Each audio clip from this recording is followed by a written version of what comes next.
আপনার ছেলেটা নামাজ পড়ে না চাচা, কয়দিন চাইছেন এটা আল্লাহর কাছে? চাইছেন কয়দিন? চোখের পানি ফেলছেন কয়দিন? অঝরে কাঁদছেন কয়দিন?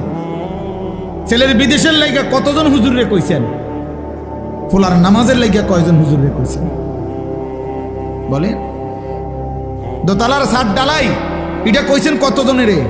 ভাই দোয়া করো, দোতলার ছাদ ডালাই খাস একটা দোয়া করো। কিটা খাস দোয়া? কিটা আবার ছাদ ডালার মধ্যে আবার খাস দোয়া কি?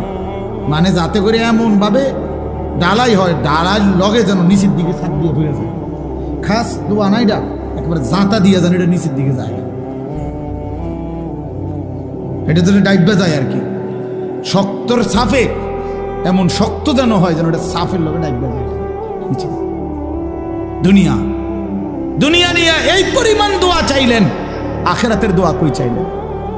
কয়দিন বলছেন হুজুর দোয়া করেন বিবি যেন পর্দানসীন হয়, ছেলেটা যেন নামাজি হয়, মেয়েটা যেন চরিত্রবান হয়, ছেলের বউ যেন নেককার হয়, নাতি নাতনি যেন কোরআন পড়নেওয়ালা হয়।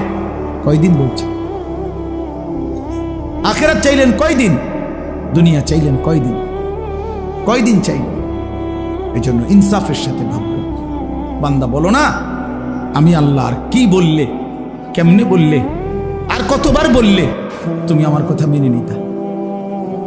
অতএব বাপ যারা নামাজ পড়েন না, নওজোয়ান ভাই তোমরা যারা নামাজ পড়ো না, দোস্ত ইনসাফের সাথে এই রাত অন্ধকারে একাকী একটা মিনিটের জন্য হলো যদি মায়ের বুকের দুধ পান করে থাকো ভাইয়া, তো একবার হলো যদি মুসলমানের ঘরে জন্ম নিয়ে থাকো বন্ধু, একবার হলো ভাইবো যে তোমার আল্লাহ তোমার কাছে জানতে চাইছে যে বান্দা আমি আর কতবার বললে, আমি আর কত পারা নাজিল করিলে।